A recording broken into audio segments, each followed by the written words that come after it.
Hi, this is Dan here. I hope you're doing really well today. In this lesson, I'm going to show you how to take a really humble, very simple pentatonic scale, either minor or major, and through using phrasing, timing, techniques, and a little bit of flair, how to bring those scales to life and create bass lines in different styles. A very quick rundown of what the pentatonic scale is. In this lesson, I'm just going to teach you two, and they're related. So pent means 5, just literally 5 notes in the scale. We've got E, G, A, B, D. And that's an E minor pentatonic scale. Every minor scale has a major scale that's related to it, and all that means is it contains exactly the same notes. In fact, if you start on the second note of the minor pentatonic, which is G, and play the same notes, you get G major pentatonic. So in this lesson, I'm just doing notes that belong to that key, E minor, G major. Here's a PDF with all the shapes across the entire neck. I'll put a link below where you can download that, plus the drum beat you can practice along to. So for this first one, I was doing a kind of funk thing. I was using slapping, and I was very much centered around the E minor pentatonic scale. Now, if you look at the shapes here, you've got 3 strings, the E, A, and the D, where you've got frets 5 and 7. It's a good key, this one, because you've got the open string. So you've got the open string, and then literally just playing those notes. It sounds good, doesn't it? So I'm just going to make something up around there, and I'll show you what I'm doing. So there we go. Look, I'm hammering on from frets 5 to 7. That's the D and the E on the A string. Doing pop here. That's a pop. And that's using the thumb. I'm just doing that really. In conjunction with hammer-ons, pull-offs, slides, you can really bring this minor pentatonic scale to life. So I'm doing a hammer-on, followed by the open string, really controlling note lengths with this hand, the fretting hand. There, a little slap down with straight fingers just gets you that percussive ghost note kind of a sound. So you've got 1, 2, 3. 1, 2, 3, 4. So you've got 4 sounds already just from not much work. And then a thumb again. And then a pop. And I'm just using these notes here.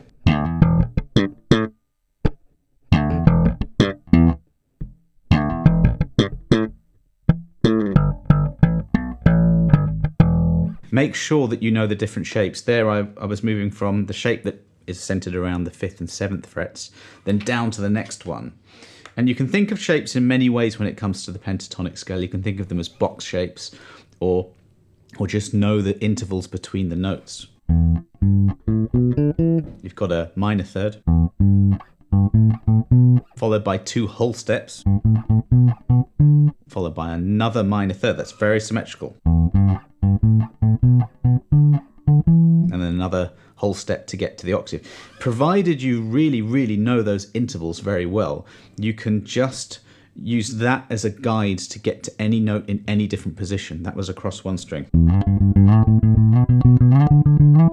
I could equally, instead of going minor third on the same string, I can go to the next string. And then I can carry on. I can even from there, I know there's another minor third. So same pattern on one string. A minor third is where you're on one note and you just go up 3 frets. Or you drop to the next string, next highest string, and you go 2 frets this way. It's the same, exactly the same distance. So I can go, or, and you want to be able to know different patterns. So try that. Try doing some slapping with, you could even just do those notes. Frets 5, 7 on the D, A and G, and then shift, a hand shift down to frets 3 and 5, the G and the A. You've just got those notes. Let's stick to those same notes, and now let's do something a bit rockier. So here I'm going to fingers. You can equally use a plectrum. That will sound good. Now let's create a rock riff. Here let's really reduce the number of notes. With funk, I was playing lots of notes and I was playing syncopated rhythms, which is when it's not on the beat. Those are the beats. You just do lots of intricate syncopated rhythms. You sound quite funky. With rock, let's really reduce things. Let's keep things simple. Let's do those notes. I've got a D and an E, 5th fret, E, 5th fret, 7th fret of the A string. You've got that open E. Then you've got a G and an A, 3rd fret, 5th fret of the E string. So let's restrict just to those notes. I'm doing a driving 8th note thing here. So this is the tempo. Dun, dun, dun, dun. 1 and 2 and 3 and 4 and those are 8th notes, okay? So I'm sticking to that now. Attacking the strings a little bit more around this part. I've got the P bass pickup here. Just about there for me. Attacking and digging in a little bit more into the body of the bass to get the strings slapping against that fret. There's a good rock tone to do that. Little hammer on at the beginning there, between the D and the E. Another one to the E string, and I'm making all of this up on the spot, partly because I want you to be able to do that, and partly because sometimes when I teach, it's actually easier for me to make stuff up on the spot than it is to write like a bunch of examples. So let's go. Just after the E, the low E, you do it. Get your hand shifting whilst you're playing the E's. And then we got the G's and the A's there. G returning to the open string E. And look, even just that.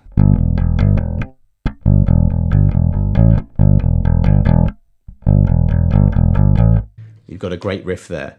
Really simple notes. Let's do something similar, but maybe embellish it a little bit.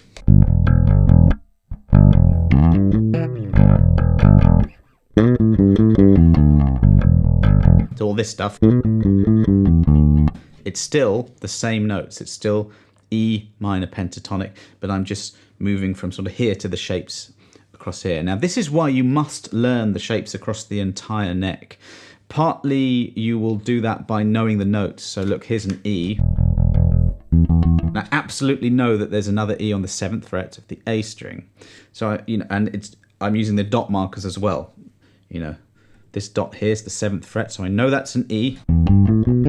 I know that shape starting from my 1st finger. If I happen to be on my little finger there, then it's the shape that I showed you before, centered around the 5th and 7th. But I know them absolutely 100% without even having to think about it. And you need to do that as well. Just break out of, if you just know this, that shape, which a lot of people learn that one, then start it on the 12th fret and learn the next 2 notes. And then go this way.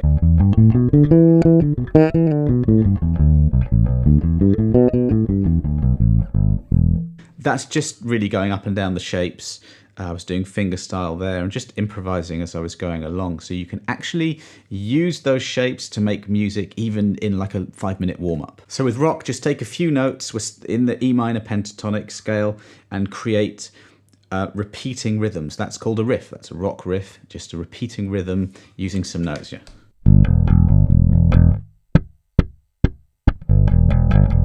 Just G's and E's, really simple. A lot of this comes down to listening to as much music as you can and breaking it down and analysing a little bit, which will be much easier if you know a few scales, a few shapes, and a few rhythms. So I teach all that in my lessons, so do subscribe to the channel. Let's go to a soul kind of a thing now. So let's shift over our focus from the E minor pentatonic to the relative major, which you remember was G major pentatonic. So that's the shape that would be going, you know, from the 3rd fret in this direction. But let's play this one. I like this one. It's exactly the same. It's the guitar line from My Girl. By playing this shape, you can see the intervals a little bit better. This is a root. I'll shift to the 5th fret of the A string. That's the 5th.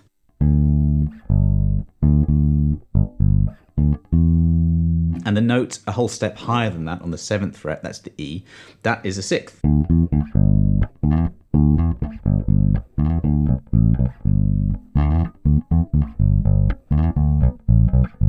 Well, there you go, that's a good soul bass line. Soul bass uses a lot of roots, 5ths and 6ths, really kind of choice, simple notes. So let's do something around that. So there's the G. I like playing the 6th and the 5th on the same string because you could slide. That's what I did there. Notice this is a bit of a hand shift. I'm going G 1st finger. I'm playing that 5th fret, which is the 5th of from the G, and then sliding. So keep your finger pressed into the fretboard and slide it across. With a nice confident hand shift.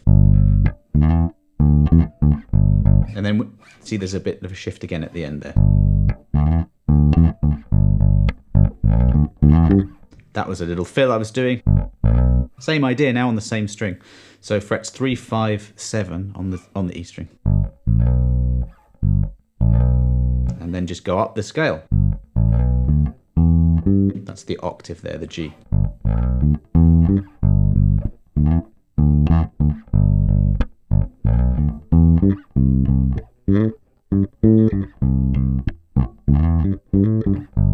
I just did the same thing, by the way, just going to C, just to give a bit more interest, go somewhere else, right? So I'm going C on the 3rd fret of the A string. And that's still a 6th and a 5th, and so on. Those are intervals. Make sure you know those.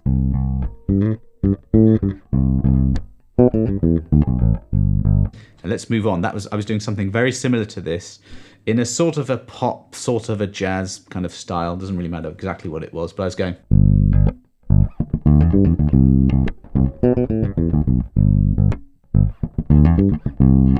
Now here you can hear I've sped things up a bit, so I've increased the tempo, still 4/4, 1, 2, 3, 4. I don't know if you noticed, my hand just sort of naturally went to the back a little bit here.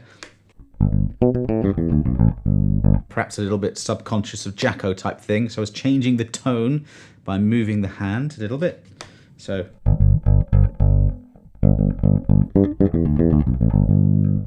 that was definitely something to think about there. And again, I'm just going very similar to the soul shape I was showing you. Ghost notes. Just where you deaden the strings somehow. There's lots of different ways of doing it. There I was just using all the fingers against the strings. Pluck and you get a sort of percussive noise there. Going to that C again. So just picking another syncopated rhythm. That's where the beats, or the notes are not on the beats. So dun, da, da, da. And we're doing 16th notes here, which here the beats 1, 2, 3, 4, 1 E and a 2 E and a 3 E and a 4 E and a da, da, da, da, da, da, da, da. Those are 16th notes. They bring a lot more sort of rhythmic complexity to the party here, okay? And you can play around a bit more. Obviously a little bit harder to play. There, just G major pentatonic. Octave, just down the scale. And now I'm landing on a C because I want to go somewhere, so C. Same rhythm as the first time round.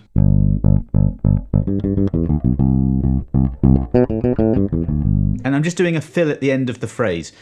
Again, just using shapes from G major pentatonic. That's all you have to do. Okay, now it's going to be harder to play because it's a bit faster, lots of finger style, but that's something for you to practice.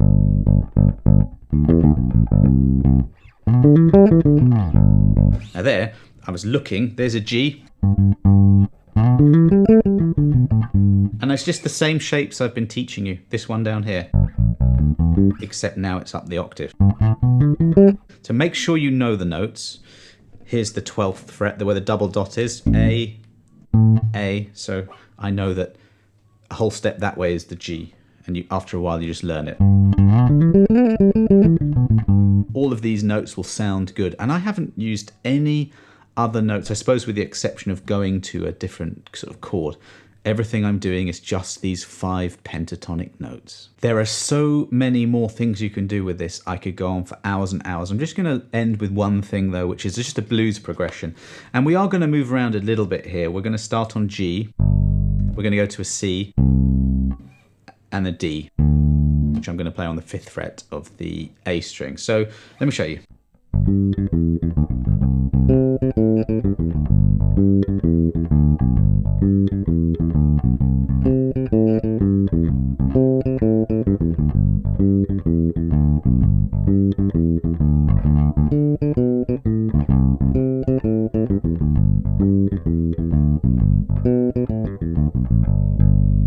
So that's just sort of a major blues in the key of G, and this is the pattern I'm using. Just literally the pattern of a major pentatonic that you hopefully know by now. It's going root, octave, that's a major 6th, good to know, 5th, and major 3rd. And wherever I was moving, I was doing exactly the same pattern. So G,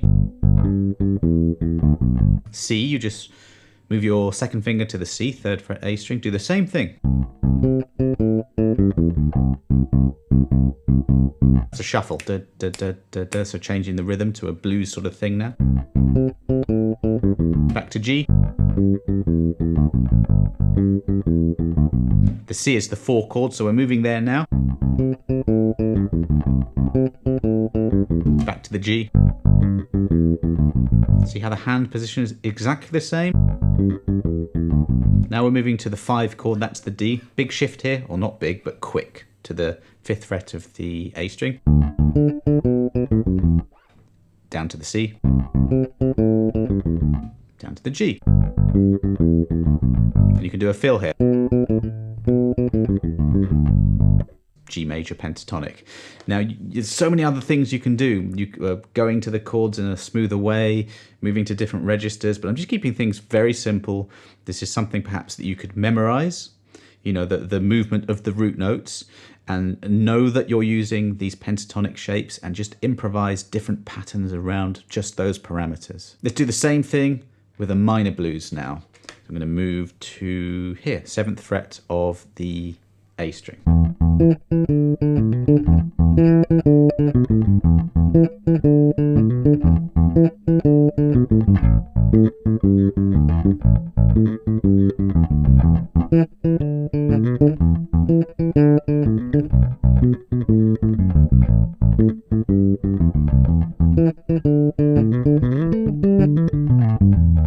Like I say, there's millions of different types of blues, and that was one I was just making up.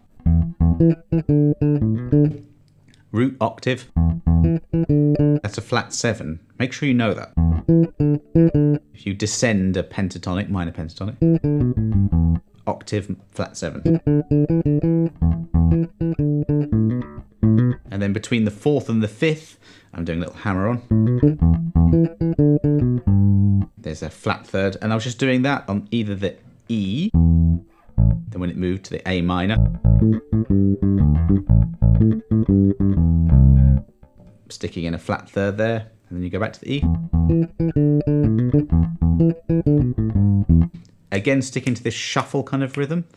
Then we've got a B minor 7. Just using that straight, really simple. If I shout out the finger numbers, 1, 4, 1, 3, 1, 3.